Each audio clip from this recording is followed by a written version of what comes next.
a golden age of power, prosperity, and unshakable confidence. History often remembers civilizations for the moment they fell, not for the centuries when they stood tall and certain of their own immortality. Before the fires, before the ruins, before the whispered lessons carved into stone and memory, there was a world that believed itself complete. This was the age before the storm, a time when power felt permanent, prosperity seemed endless, and confidence was as natural as breathing. The empire stood at the center of the known world, not merely as a political force, but as an idea. Its borders stretched farther than any generation before could remember, guarded by disciplined armies and reinforced by alliances forged through both diplomacy and fear.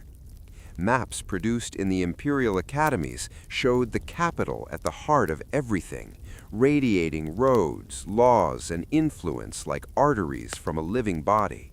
To the people who lived within its reach, the empire did not feel like a fragile construction of human effort. It felt inevitable. Political stability was the cornerstone of this golden age. The ruling council, advised by scholars, generals, and administrators, had perfected the art of governance. Power changed hands not through chaos, but through ceremony.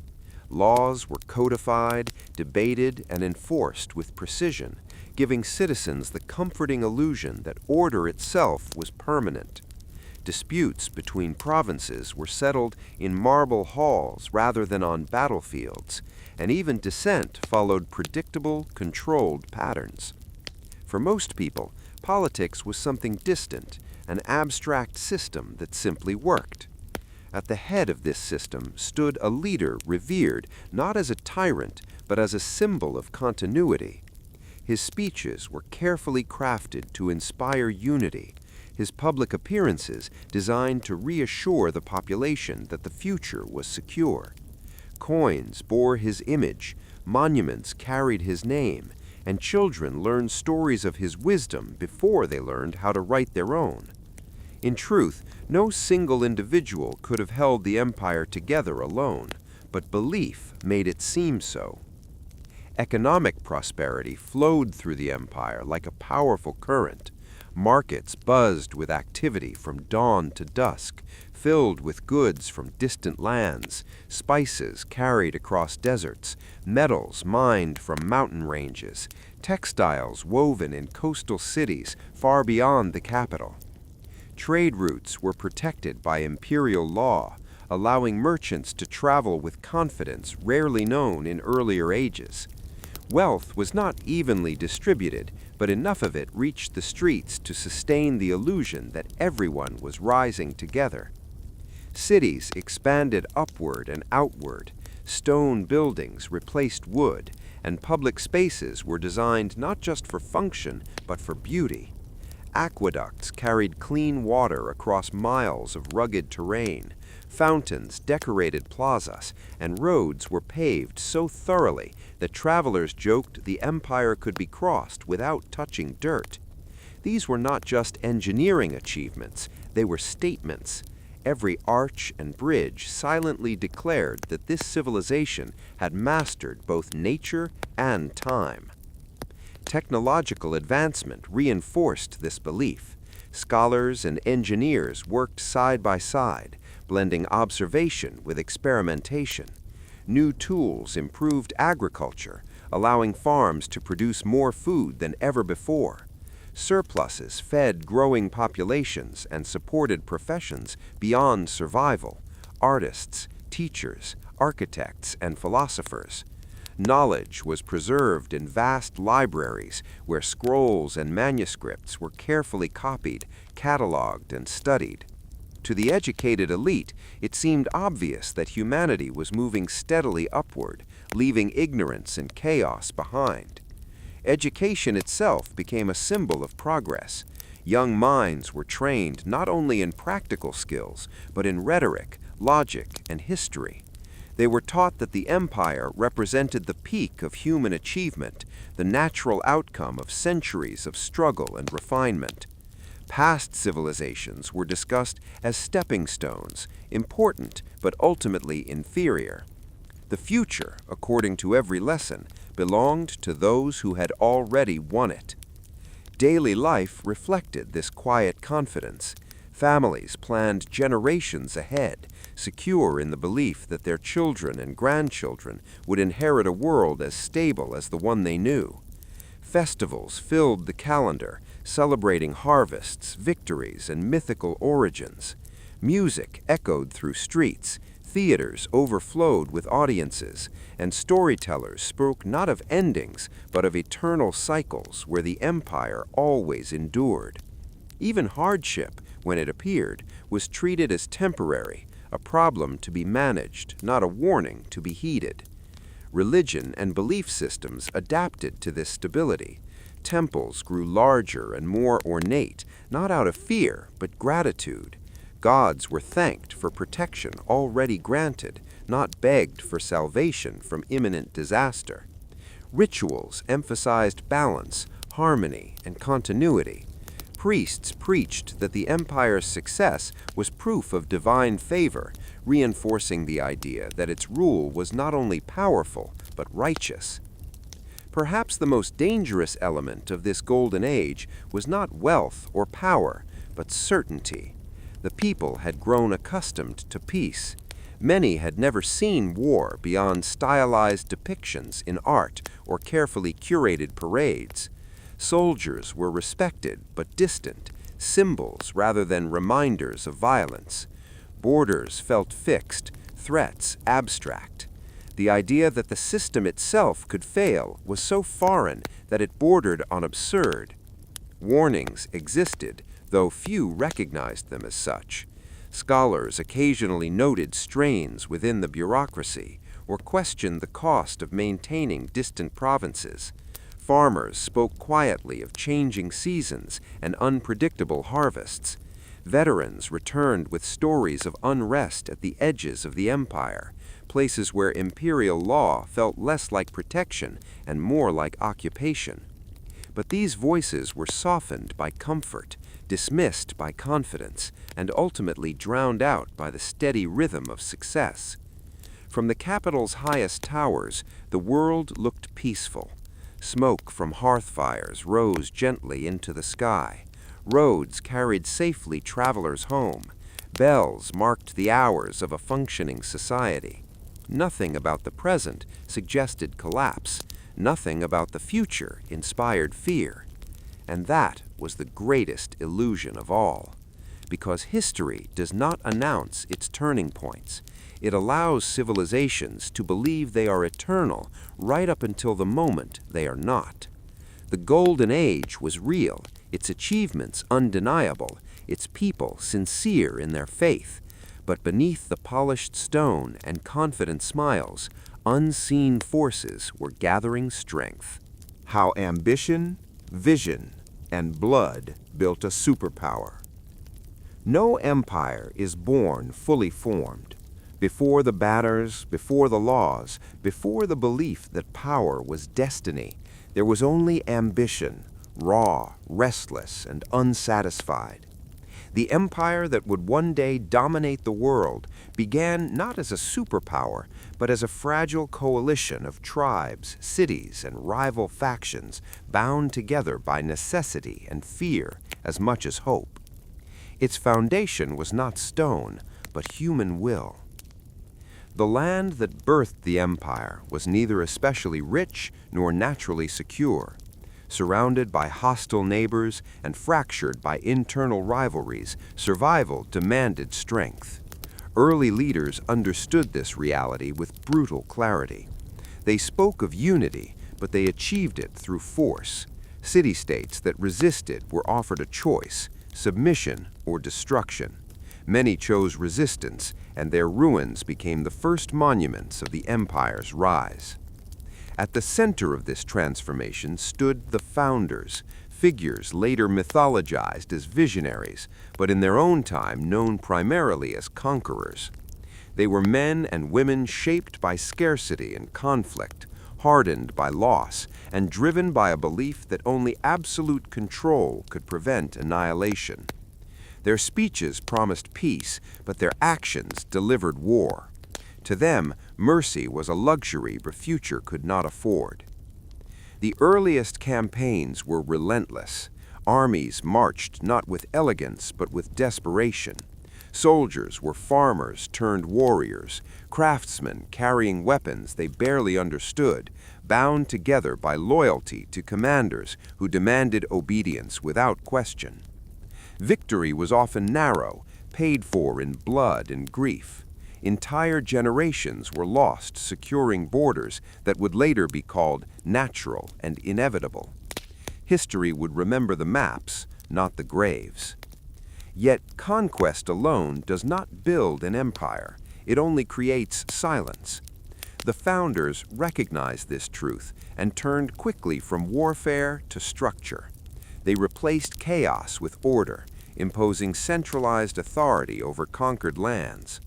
Local rulers were stripped of autonomy and replaced with governors loyal to the capital. Laws were standardized, taxes enforced, and military service institutionalized. These reforms brought stability, but at a cost. Traditions erased, identities suppressed, and dissent punished swiftly.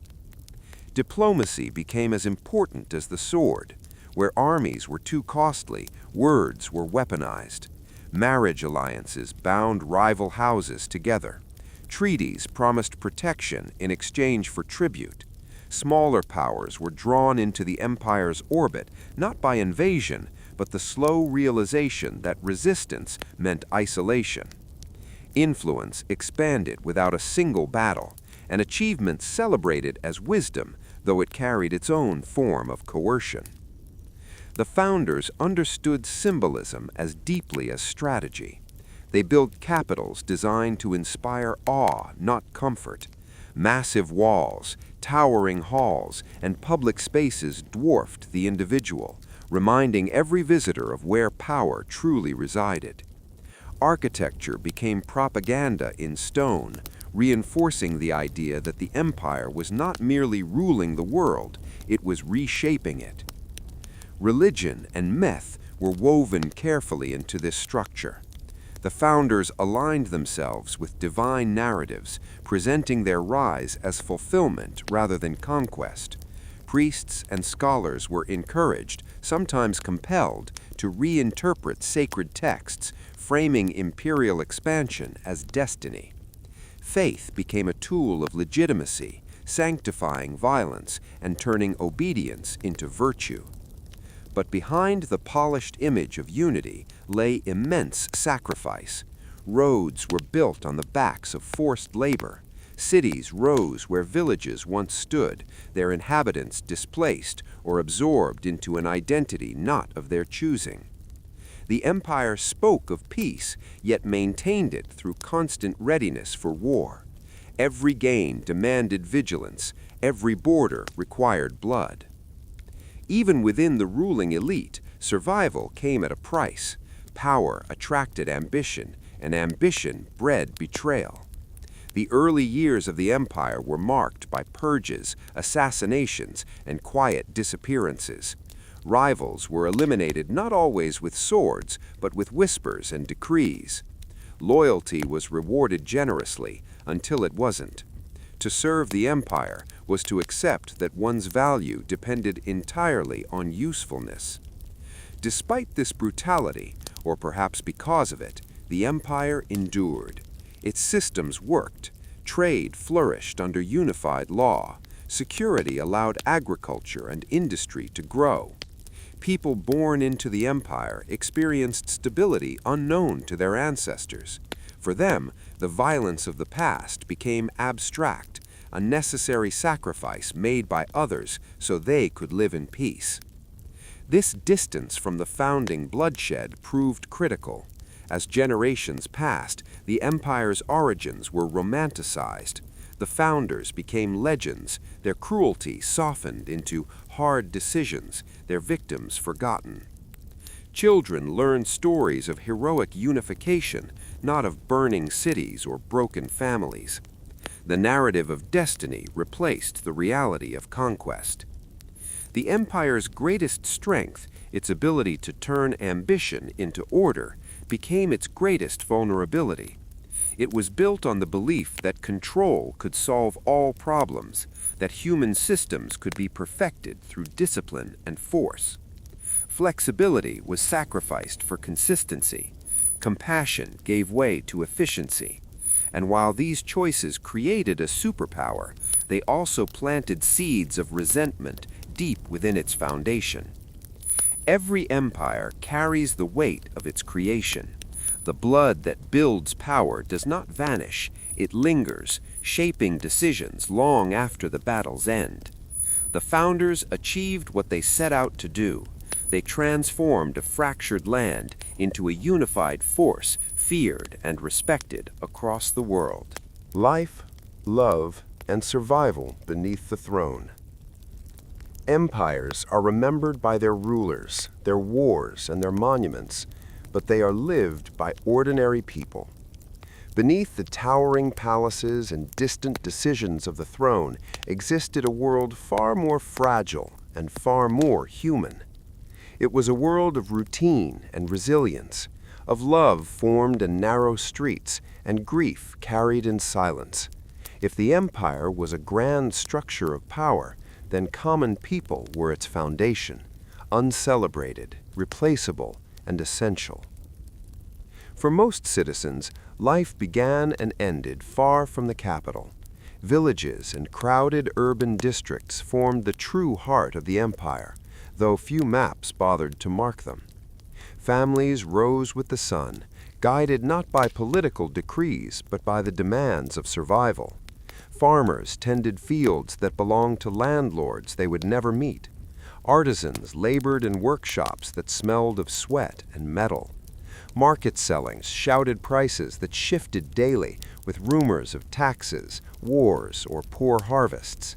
This was the rhythm of existence, predictable, exhausting, and rarely forgiving. Homes were modest, often shared by multiple generations. Privacy was a luxury, but community was unavoidable. Walls were thin, lives closely intertwined. Joy and sorrow spilled easily from one household to the next. When a child was born, neighbors celebrated together. When illness came, everyone felt its weight. Survival depended on cooperation as much as effort. No law could replace the safety of familiar faces. Family stood at the center of everything. Marriages were rarely about romance alone. They were agreements shaped by necessity. Love, when it came, was quiet and practical, expressed through shared labor, whispered conversations after long days, and sacrifices made without recognition. Parents taught their children skills, not dreams. To hope too much was dangerous. The future was uncertain, and ambition belonged to the powerful. Faith played a deeply personal role in daily life. While the empire promoted grand temples and official rituals, ordinary people practiced belief in intimate ways. Small shrines were tucked into corners of homes. Simple prayers were spoken over meals and before sleep. These were not expressions of ideology, but of fear and hope. The gods were asked not for greatness, but for protection, good weather, healthy children, another year of peace. Culture thrived not in marble halls, but in songs, stories, and shared traditions. Elders passed down tales of ancestors, of lands before the empire, of heroes long forgotten by official history. Music echoed through festivals and funerals alike, binding people together in moments of collective emotion.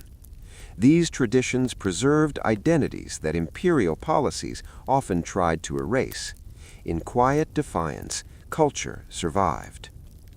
Work was relentless. The empire demanded taxes, labor, and obedience, and it rarely asked permission. Young men were conscripted into the army, sometimes returning changed, sometimes not returning at all. Young women carried the burden of households in their absence, balancing survival with grief. Infrastructure projects that symbolized imperial greatness were built by hands that would never be remembered. Every road, every wall carried invisible names. The distance between the throne and the people was vast, not just in miles, but in understanding. Imperial proclamations spoke of unity and progress, but their effects were felt unevenly. A new law could mean opportunity for one province and starvation for another.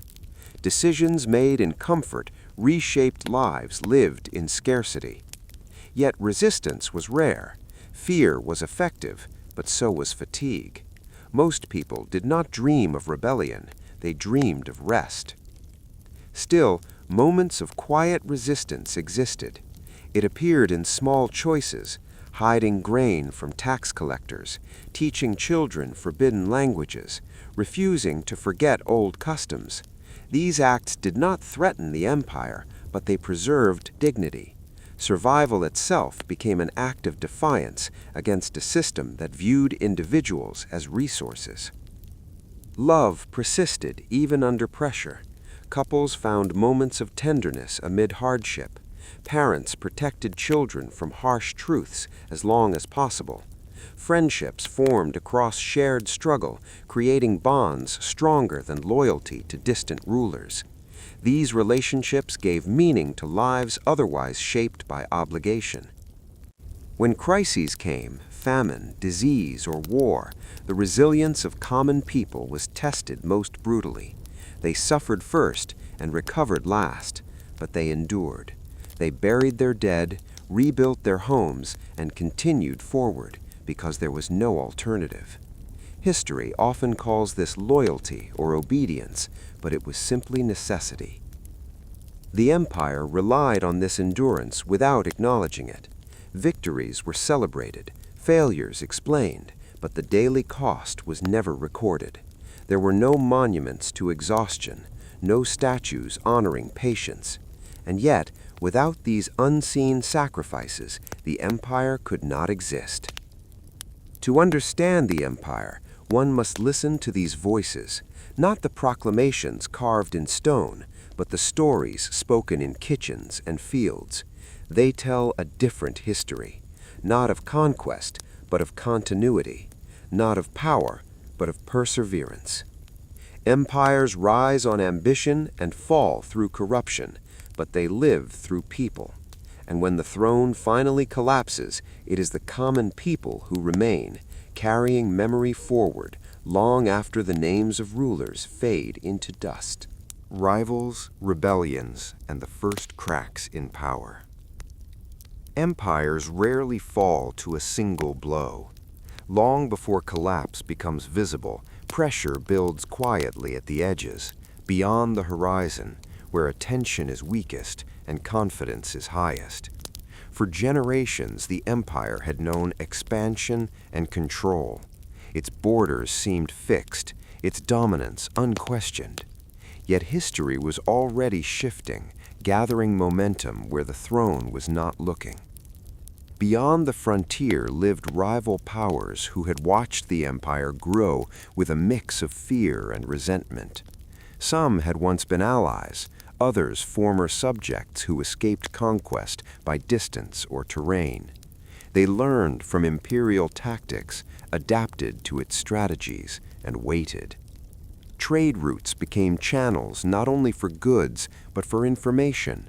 Merchants carried rumors alongside silk and grain, whispers of new alliances, rising warlords, and armies drilling in lands the empire considered insignificant. At first, these threats were dismissed. Imperial advisors labeled them regional disturbances, problems for border commanders rather than matters of state. Confidence bred complacency. The empire had faced enemies before and prevailed. Why should this be different?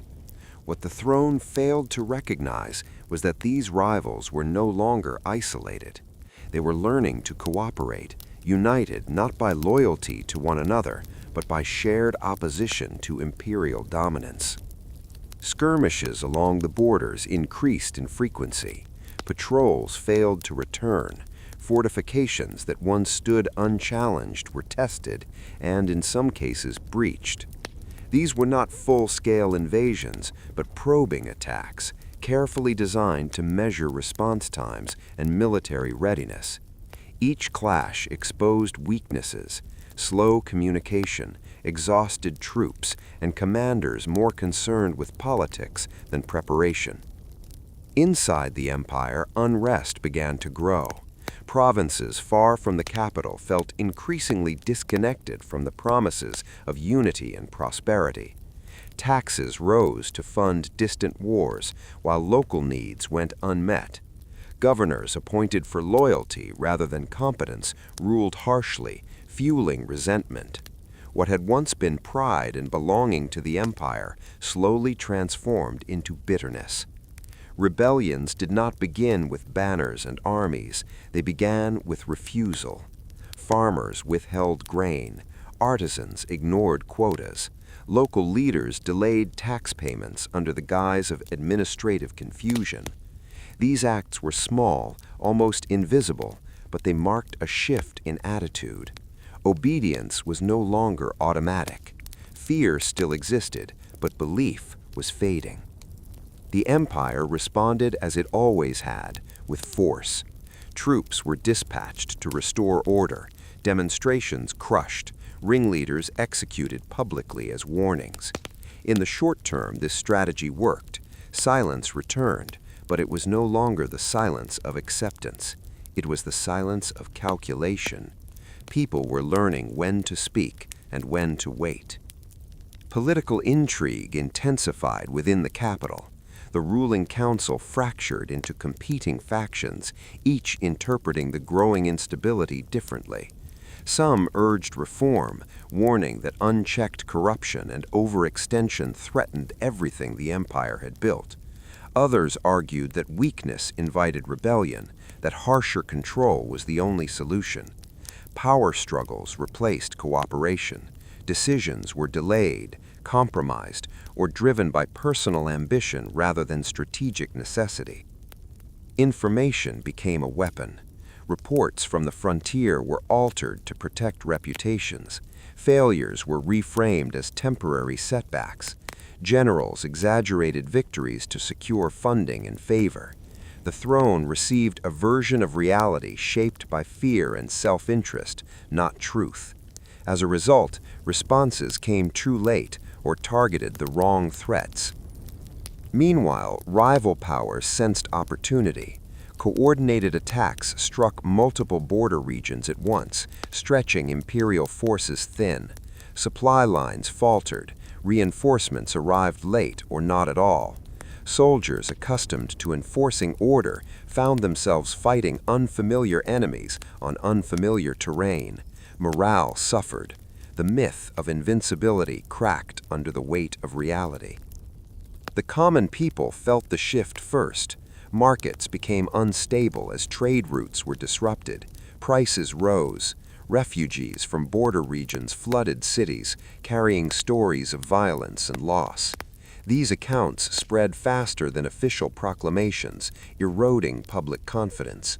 For the first time in generations, people began to ask questions they had never needed to ask before. Is the empire still protecting us? The answer was no longer clear. Religious leaders struggled to explain events within existing narratives. Divine favor was harder to claim in the face of repeated setbacks. Some adapted, preaching that hardship was a test. Others quietly lost faith themselves. When belief systems falter, uncertainty fills the void, and uncertainty is dangerous. Inside the military, loyalty weakened. Commanders blamed politicians. Politicians blamed generals. Soldiers questioned orders that seemed disconnected from reality on the ground. Desertions increased, especially among conscripts with families to protect. The army remained formidable, but it was no longer unified by purpose. What made this period especially fragile was not the presence of enemies, but the empire's inability to respond coherently. Its systems, once strengths, became liabilities. Bureaucracy slowed action. Tradition resisted adaptation. Pride prevented honest assessment. The empire had been built to expand and control, not to retreat or reform. Yet to many within the capital, life continued almost unchanged. Ceremonies were held, laws were debated, festivals proceeded as planned. The distance between perception and reality widened. The throne still appeared strong, but appearances were beginning to deceive even those who relied on them most. History often marks collapse with dramatic events, a final battle, a fallen city. But the true beginning lies here, in this quieter chapter, in the moment when threats multiply and certainty fades, when enemies gather beyond the horizon and the empire no longer knows where to look first. When conquest became a curse. Expansion had once been the empire's greatest triumph. Each new territory conquered had brought wealth, prestige, and the intoxicating belief that growth itself was proof of strength. For generations, success was measured in miles gained and enemies subdued. But history is unforgiving to empires that mistake momentum for permanence. What began as victory slowly evolved into obligation, and conquest, once a blessing, became a curse. The empire's borders stretched farther than its founders had ever imagined. Lands of different climates, cultures, and languages were governed under a single authority that grew increasingly distant from the realities on the ground. What looked impressive on maps proved difficult to maintain in practice. Every new province required administrators, garrisons, infrastructure, and constant oversight. Expansion multiplied responsibility faster than resources. War, once a temporary tool, became a permanent condition. Armies were no longer raised for specific campaigns and disbanded afterward. They remained in the field year-round, stationed along restless borders. Soldiers aged in uniform, their lives defined by endless patrols rather than decisive victories. Fatigue replaced enthusiasm. Discipline held, but morale thinned. The cost of sustaining this military machine was staggering. Weapons needed constant replacement. Roads and fortifications required repair. Supply lines stretched across deserts, mountains, and seas, vulnerable to disruption at every point. To fund it all, taxes increased, steadily, quietly at first, then openly. What the empire called necessary contributions felt to its people like relentless extraction. Economic pressure reached every corner of society. Farmers were expected to produce more grain for the army while paying higher levies. Merchants faced increased tariffs as trade routes were militarized. Artisans were drafted into state projects, leaving their own livelihoods behind. Wealth still flowed toward the capital, but less of it circulated back. Prosperity became centralized, while hardship spread outward. Currency, once stable, began to weaken under the strain. To meet rising expenses, the state reduced the value of coinage, stretching precious metals thinner each minting. Prices rose, trust fell. People noticed that their earnings no longer carried the same weight they once had. Markets grew volatile, and hoarding replaced investment. Economic confidence, so essential to imperial stability, started to erode. The army bore the heaviest burden. Recruitment targets rose as casualties mounted. Young men were taken from farms and workshops with little regard for local survival. Veterans returned broken, physically, emotionally, and often forgotten. Promised land grants and pensions arrived late or not at all. Loyalty, once fueled by honor and opportunity, was increasingly sustained by fear and obligation. Commanders faced impossible choices. To hold distant territories, they had to spread forces thin, leaving no region truly secure. Concentrating troops in one area exposed another. Every decision carried risk. Small losses accumulated into strategic failures. The empire still won battles, but it was losing the larger war against exhaustion. In the political sphere, expansion amplified corruption. Vast distances and complex supply chains created opportunities for theft, bribery, and manipulation. Officials siphoned funds meant for troops or infrastructure. Reports were altered to hide mismanagement. Accountability weakened as oversight became impractical. The further the empire reached, the less control it truly exercised. Culturally, overexpansion strained identity.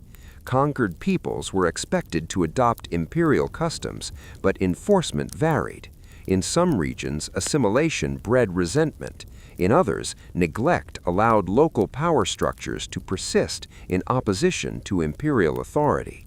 Unity became a slogan rather than a lived reality. The empire governed diversity without understanding it. The people felt the change long before leaders acknowledged it. Families planned with caution. Birth rates declined as uncertainty grew. Festivals became smaller, less joyful. Conversations shifted from ambition to endurance. Parents taught children not how to rise, but how to survive. Hope narrowed. Yet the empire could not stop expanding. Retreat was unthinkable. To abandon territory was to admit weakness, and weakness invited attack.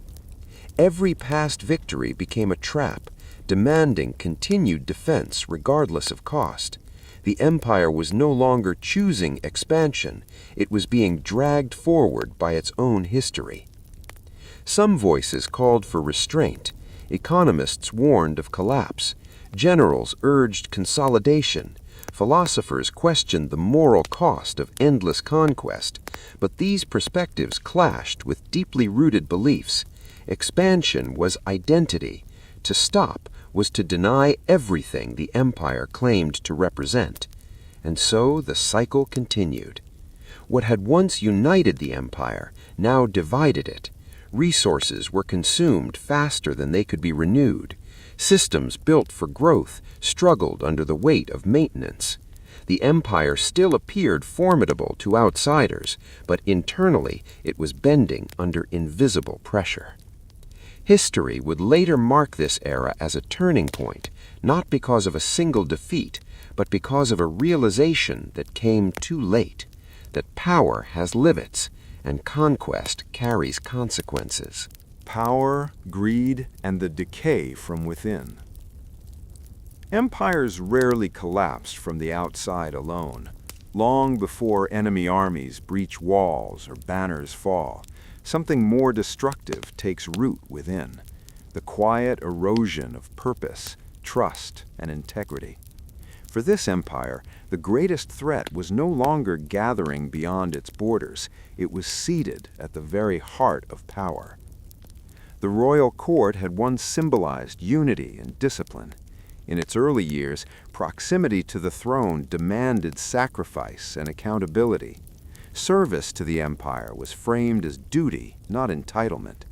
But as generations passed and conquest delivered unprecedented wealth, the meaning of power began to shift. Authority was no longer a responsibility to bear, it was a prize to claim. Greed crept in slowly, disguised as privilege. Officials who once lived modestly now occupied sprawling estates. Gifts meant to honor service turned into bribes expected as routine. Positions were sold rather than earned, inherited rather than deserved. The court filled with individuals skilled not in governance but in survival, masters of flattery, deception, and manipulation. Loyalty, once the empire's strongest bond, fractured into factions. Advisors competed for influence, whispering into the throne's ear while undermining one another behind closed doors. Policy was shaped less by wisdom than by rivalry. Decisions were delayed or distorted as leaders calculated personal gain rather than public good. The machinery of governance still moved, but it no longer moved with purpose. At the center of this decay stood the ruler, isolated, insulated, and increasingly disconnected from reality. Surrounded by courtiers who feared honesty more than failure, the throne became a chamber of illusion. Bad news was softened, warnings were ignored, success was exaggerated. The ruler did not lack intelligence, but truth no longer reached him intact. Corruption spread downward through every layer of administration. Provincial governors exploited distance from the capital to enrich themselves. Taxes collected in the empire's name vanished before reaching state coffers. Justice became negotiable. Those with wealth avoided punishment. Those without it suffered disproportionately. Law, once a stabilizing force, became another tool of exploitation. The military was not immune. Command positions were awarded based on political loyalty rather than competence. Supplies meant for soldiers were diverted and sold. Training deteriorated as discipline eroded. Officers protected their careers instead of their troops. Soldiers noticed. Resentment grew. An army may obey orders, but it fights with belief, and belief was fading. Betrayal became normalized. Allies were sacrificed to protect reputations. Scandals were buried rather than confronted. Whistleblowers disappeared quietly, their absence explained away as reassignment or illness. Each act of betrayal weakened the empire's moral foundation, teaching those who remained that survival required silence or complicity. The most dangerous consequence of corruption was not inefficiency, but blindness. Leaders began to mistake loyalty to individuals for loyalty to the empire itself. Criticism was labeled treason. Reform was treated as rebellion. The system learned to protect itself, not the people it governed. In doing so, it ensured its own decay. Outside the palace walls, the effects were unmistakable. Ordinary citizens lost faith in institutions that no longer served them. Taxes felt punitive rather than necessary. Laws felt arbitrary. The promise that once bound people to the empire, security in exchange for obedience, no longer held. When belief dies, force must replace it, and force is always more expensive. Religion and ideology struggled to keep pace. Official narratives insisted that the empire remained righteous and favored by destiny. But lived experience told a different story. Priests and philosophers faced a choice: repeat empty doctrine or risk punishment by acknowledging moral collapse. Many chose silence, some chose exile, a few chose resistance, paying for it with their lives.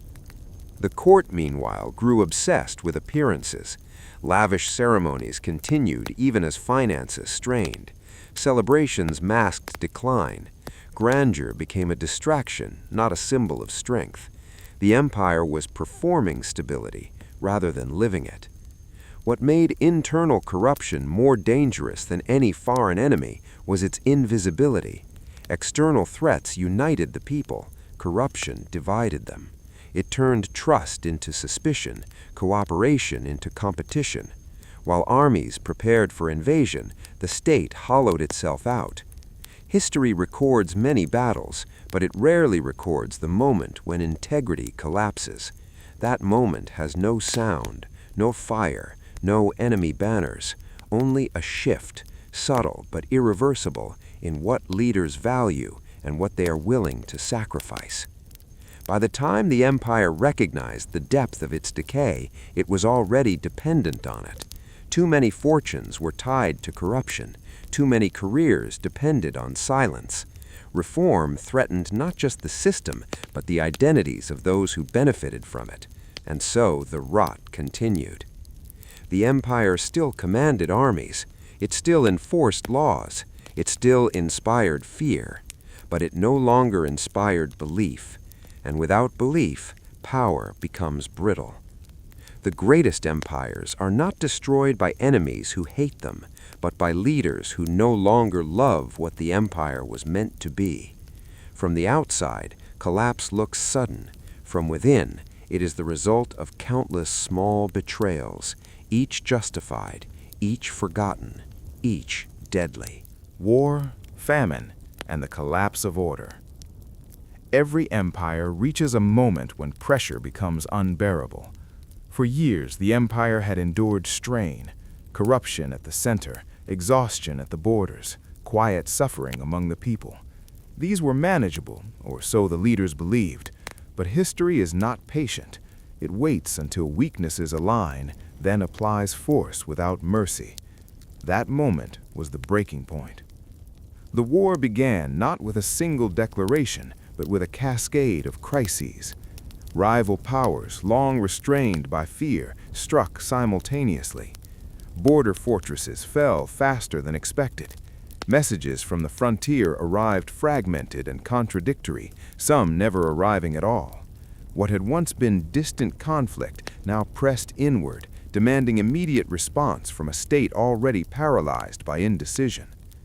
The empire mobilized, but its strength was thinner than appearances suggested. Armies marched with incomplete ranks and inadequate supplies. Veterans carried the weight of endless campaigns. New recruits lacked training and faith. Commanders, promoted through politics rather than merit, struggled to coordinate defenses. Battles were fought bravely, but without coherence. Victories were temporary, losses were permanent. As war intensified, the land itself began to fail. Years of overproduction to feed armies had stripped soil of its strength. Trade routes disrupted by conflict left cities dependent on dwindling reserves. Then came drought in some regions, floods in others, natural disasters that would have tested even a healthy system. In a weakened empire, they proved devastating. Famine spread quietly at first. Bread was rationed. Prices surged beyond the reach of ordinary people. Families sold possessions to survive, tools, heirlooms, even land. Children went hungry while warehouses reserved supplies for the military. The promise that sacrifice would be temporary rang hollow as months turned into years. Hunger does more than weaken bodies, it fractures society. Theft increased. Markets turned violent. Trust between neighbors eroded as survival instincts replaced communal bonds. Parents faced impossible choices. The elderly and the sick were left behind. Morality bent under necessity, then broke.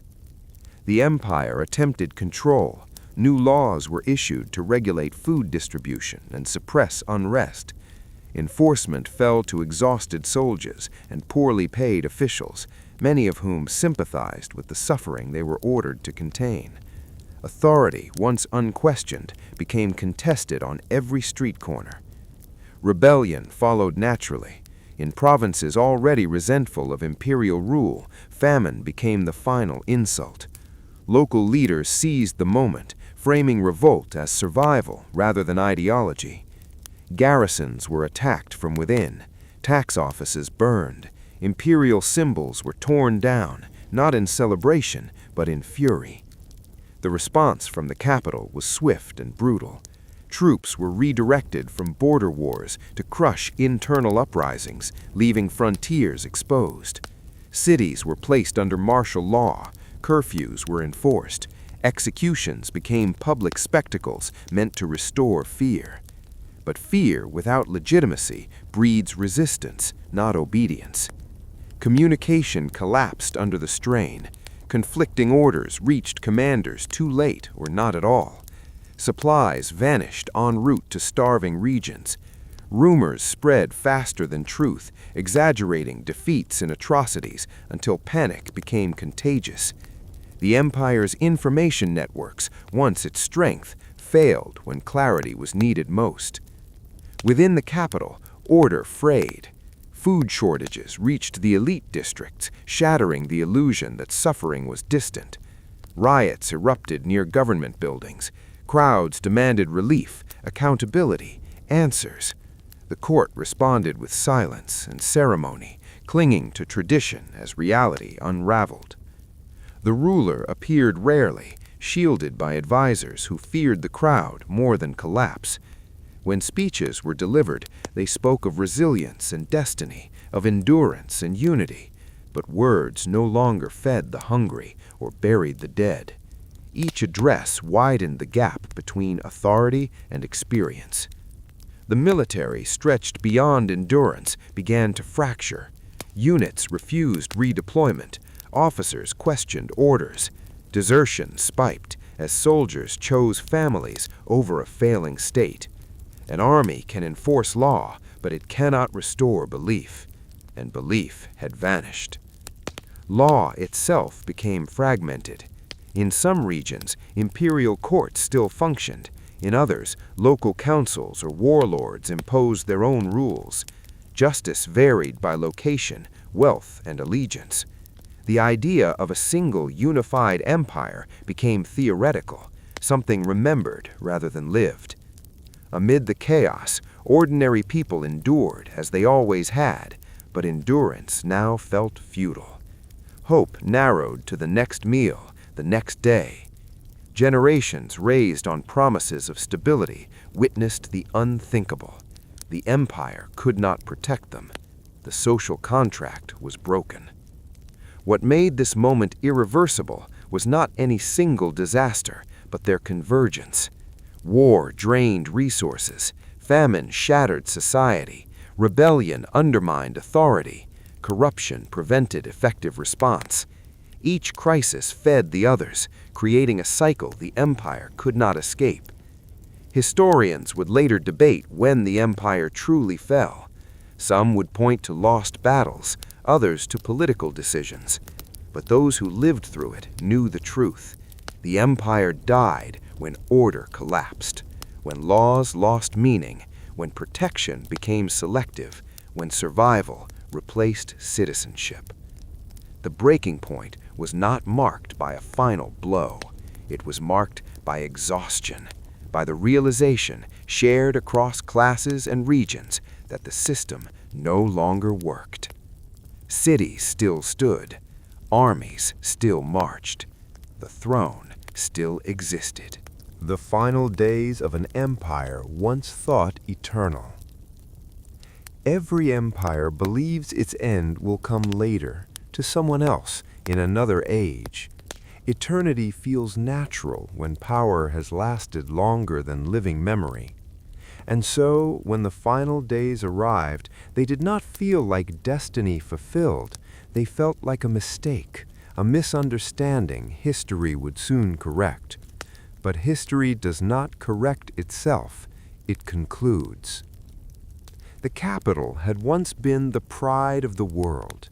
Its towers rose above stone avenues crowded with life, its gates guarded by banners that symbolized order and dominance. Now those same streets echoed with fear. Refugees filled public squares, fires burned where markets once thrived. The air carried smoke, ash, and the quiet knowledge that something irreplaceable was dying. The emperor remained within the palace, a structure designed to project permanence. Its walls were thick, its halls vast, its symbolism overwhelming. Yet no architecture could protect him from reality. Advisors argued endlessly, offering strategies that came too late, or plans that relied on loyalty no longer guaranteed. Messages from the front arrived soaked in despair. Defeats reframed as tactical withdrawals, losses minimized until denial became impossible. For the first time in generations, the capital itself was under threat. Enemy forces, once distant and fragmented, stood united at the empire's heart. They advanced not only with weapons, but with confidence born from watching the giants stumble. Cities that once opened their gates in fear now resisted imperial orders. Garrisons defected or fled. The roads that once carried tribute and trade now carried invaders and refugees alike. Inside the palace, the emperor faced isolation more crushing than any siege. The court that once surrounded him with flattery thinned rapidly. Some advisors vanished into the night, taking wealth and secrets with them. Others pledged loyalty louder than ever, desperate to be seen when survival depended on proximity to power. Trust became impossible. Every face carried the question, who will betray me next? The emperor was not a monster, nor was he a savior. He was a man shaped by a system that taught him to believe in inevitability. From childhood, he had been told the empire could not fall, that it was history's final answer. And now, as fires burned beyond the palace walls, that belief shattered. Leadership demanded clarity, but clarity had been lost years earlier to corruption and fear. The final battle for the capital did not arrive with sudden violence, it arrived with relentless pressure. Supply lines collapsed, food shortages intensified. The population, already starving, turned desperate. Riots erupted near government districts. The emperor's guards, once symbols of unquestioned authority, hesitated to act against civilians who looked like their own families. When the outer defenses finally failed, panic spread faster than the invaders. Bells rang not to signal unity, but alarm. Streets clogged with people trying to escape through gates that had not been designed for flight. Children cried, elders were left behind. The empire that once promised protection could offer none. Fire consumed neighborhoods indiscriminately. Palaces, homes, temples, nothing was spared. Flames erased distinctions between rich and poor, loyalist and rebel. Centuries of history burned in hours. Libraries collapsed, their knowledge lost to smoke. Statues fell, shattering not just stone but identity. The emperor stood at a window overlooking the city as it burned. Legends would later claim defiance or regret in that moment, but the truth was quieter. He watched, powerless, as the world that had defined him ceased to exist.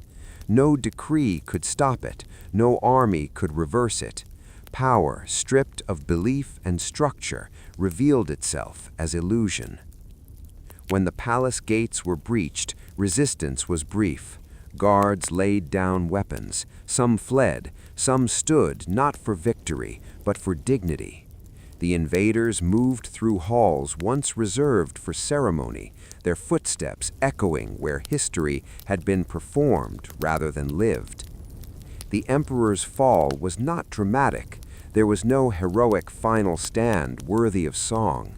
He was captured, or killed, or vanished. Accounts differ, shaped by politics and myth. What mattered was not his fate, but what it symbolized. The throne, once the center of the world, was empty. Outside, the capital collapsed into chaos. Authority fragmented instantly. Old laws no longer applied. New powers emerged, warlords, councils, occupiers, each claiming legitimacy. The people adapted as they always had, focused not on who ruled, but on how to survive. For those who lived through it, the end felt surreal. The empire had always existed. It had shaped language, time, and identity. To imagine life without it required abandoning certainty itself. Survivors wandered through ruins, not just grieving loss, but questioning reality. If the empire could fall, what else had they believed without proof? The invaders celebrated victory, but even they understood the weight of what had fallen. Conquering an empire is not the same as replacing it. Power can be seized in days. Legitimacy takes generations. The world they inherited was fractured, scarred, and unstable. In distant provinces, news of the capital's destruction arrived slowly, carried by refugees and rumor. Some regions surrendered immediately. Others resisted fiercely, unwilling to accept that the center no longer held. The empire did not end everywhere at once. It dissolved unevenly, painfully, like a body losing circulation. Historians would later call this the fall of giants.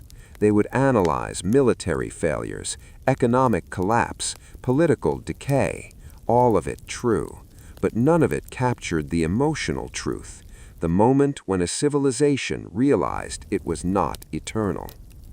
Dreams burned with the city, not just imperial ambition, but personal ones, careers, legacies, futures built on stability that no longer existed.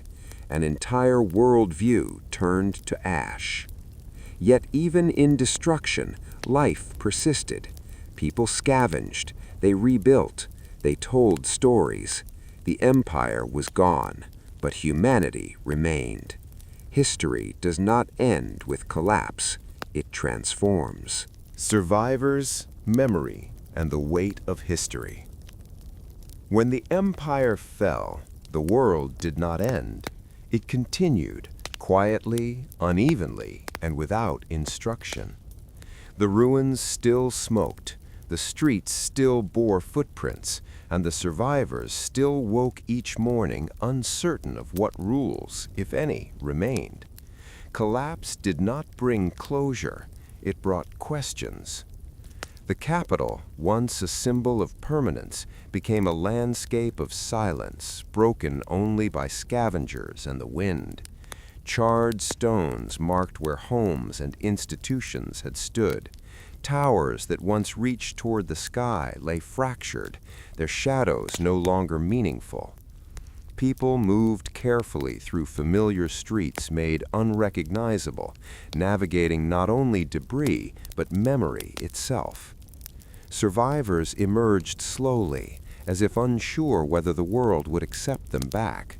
Some had hidden during the final days, others had fled and returned to find nothing waiting. Families searched for names carved into walls, for landmarks that no longer existed. Grief was not dramatic, it was constant. There were no ceremonies large enough to honor the dead, only small gestures, stones placed, words whispered, silences shared. Without the empire, identity became uncertain. For generations, people had defined themselves by citizenship, by loyalty to institutions now reduced to ash. Documents meant nothing. Titles carried no authority. The laws that once governed life were gone, replaced by negotiation, necessity, and instinct. Freedom arrived, but it felt heavy, unstructured, and dangerous. Communities began to form again, not out of ideology, but survival. Neighbors relied on one another because there was no alternative. Food was shared unevenly but deliberately. Skills mattered more than status. Those who could heal, build, or organize became leaders without ceremony. Power returned to a human scale. Memory became both refuge and burden. Elders told stories of the empire's rise and fall, not to glorify it, but to explain the present. Children listened with confusion, unable to imagine a world so large and ordered. To them, the empire sounded like a myth, a cautionary tale rather than a lost reality. Not everyone remembered the same empire. For some, it had been protector and provider. For others, it had been oppressor and thief. These competing memories shaped how people understood its fall. There was no single narrative, only fragments. History fractured alongside the stone. In the ruins of libraries and archives, knowledge lay scattered and vulnerable. Survivors salvaged what they could, books, tools, records, often without understanding their original context. Preservation became an act of hope. To save the past was to believe in a future that might value it. The weight of history pressed heavily on those who lived among its remains. Every fallen column reminded them of human ambition. Every cracked road testified to effort once believed permanent. The ruins asked uncomfortable questions. What did all this achieve? Was it worth the cost? Outside the capital, the world reorganized unevenly. Some regions embraced independence, shaping new identities from old traditions. Others fell under new rulers who adopted imperial structures without imperial restraint.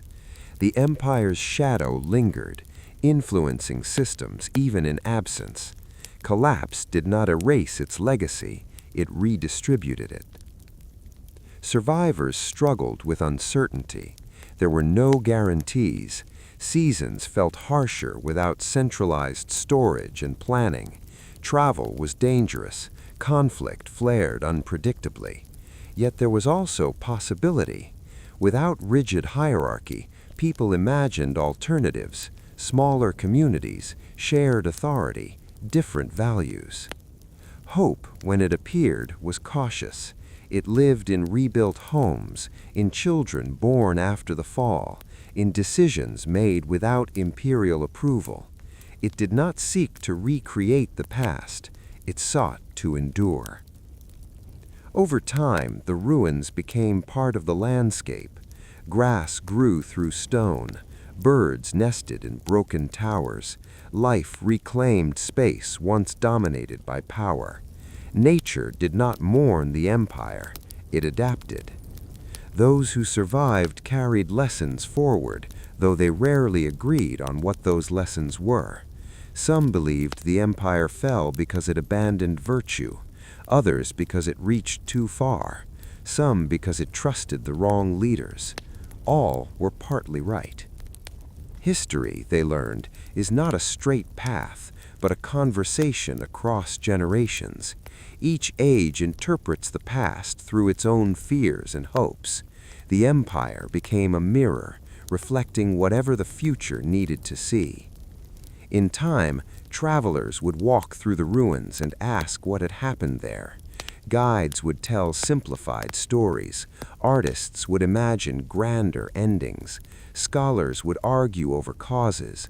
But the truth lived with the survivors, in memories too complex to summarize, too human to reduce. The empire was gone. Its structures lay broken, its authority dissolved, but its echo remained. In the choices people made, in the stories they told, in the caution they carried when building something new. History had spoken, not with certainty, but with warning.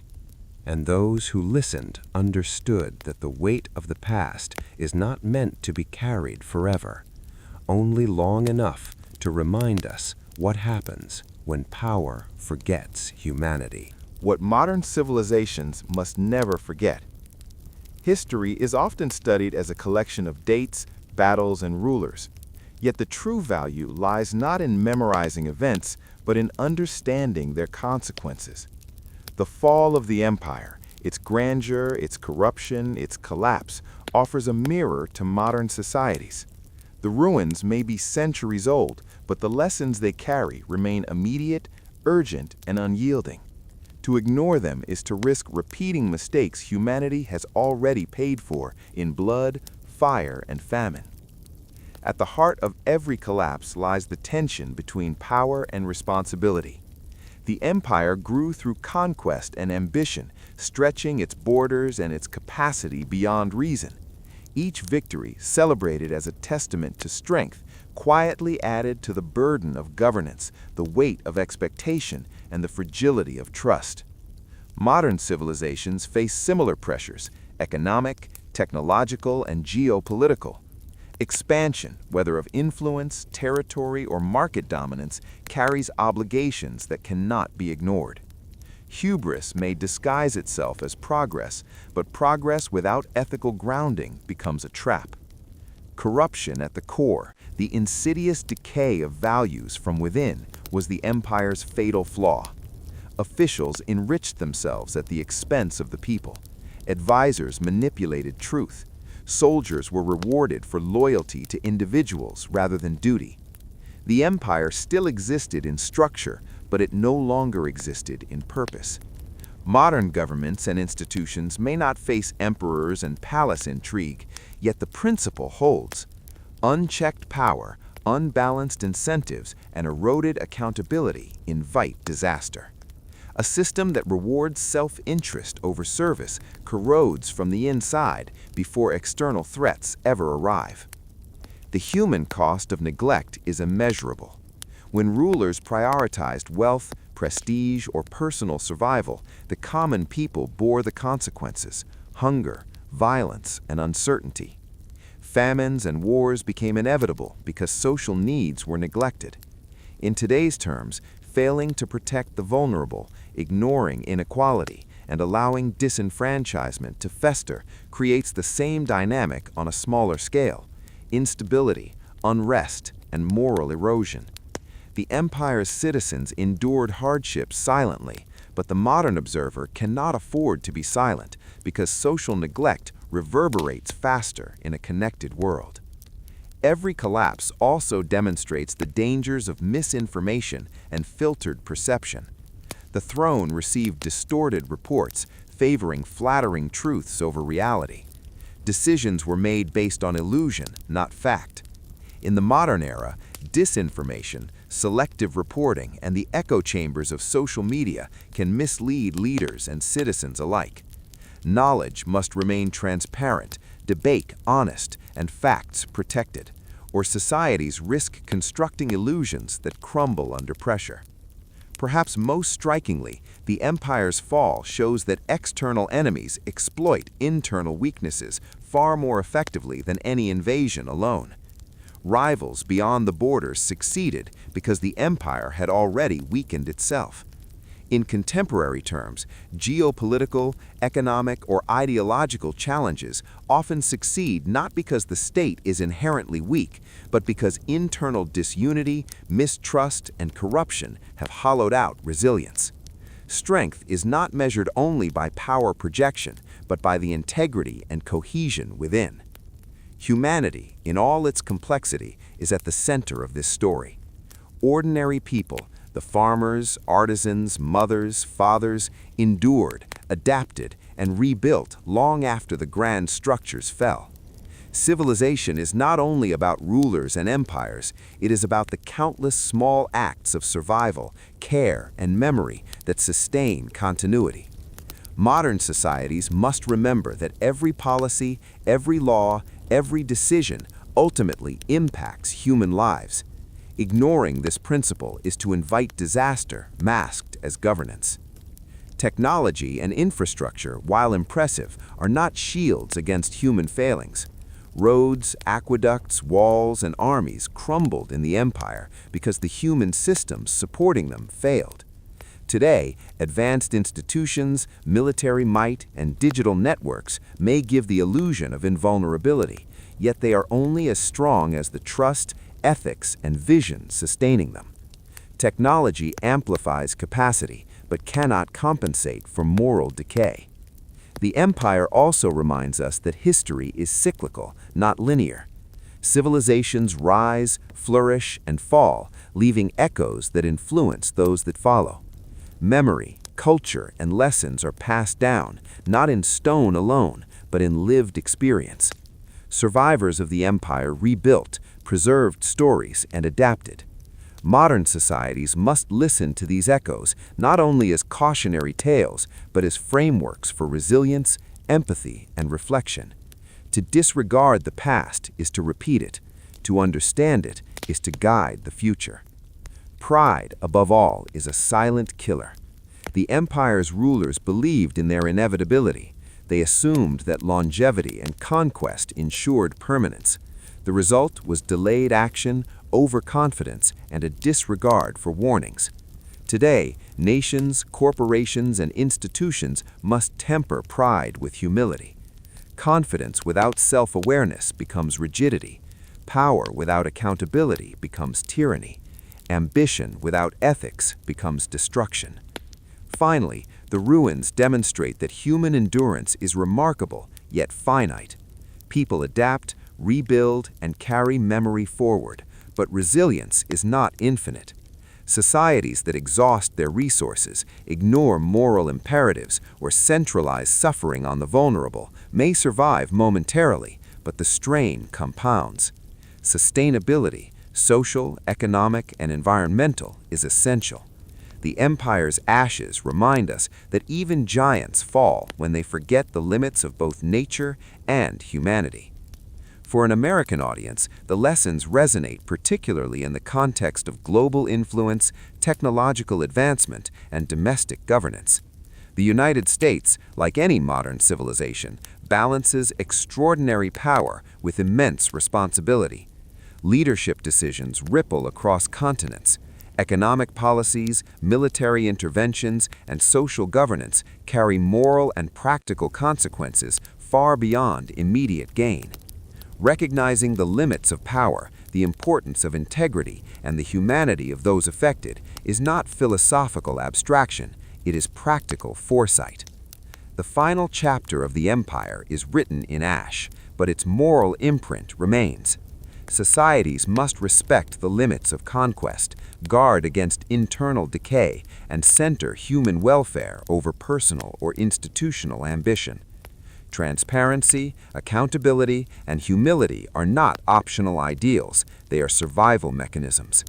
Empires fall not when they are attacked, but when they forget that they exist for more than themselves. In the quiet reflection among the ruins, a simple truth emerges. History is neither cruel nor indifferent, it is human. It magnifies what we nurture, greed, compassion, pride, diligence, and shows the consequences of each. Those who listen to its echoes can build civilizations resilient not only in wealth and power, but in wisdom, ethics, and humanity. The empire's ashes serve as both warning and guide. Power is intoxicating, pride seductive, and ambition boundless, but all are limited by human nature. Civilization endures when power is balanced by empathy, pride by humility, and ambition by foresight. Those who remember the fall of giants and the lives lost, dreams burned, and hope preserved carry the tools to prevent history from repeating itself. The lesson is simple, yet profound.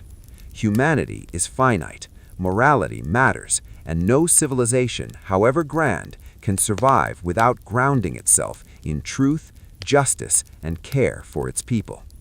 Modern societies may build taller towers, command larger armies, and span greater territories than ever before, but the story of the empire reminds us that even the mightiest are fragile. Ashes will remain long after monuments are gone. Memory, reflection, and ethical vigilance are the only real safeguards. We write the future not in conquest or ambition alone, but in the choices we make today.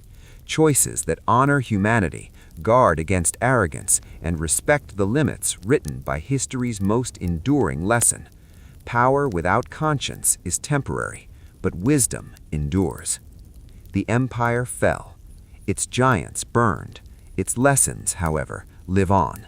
And those who heed them may yet avoid the same fate.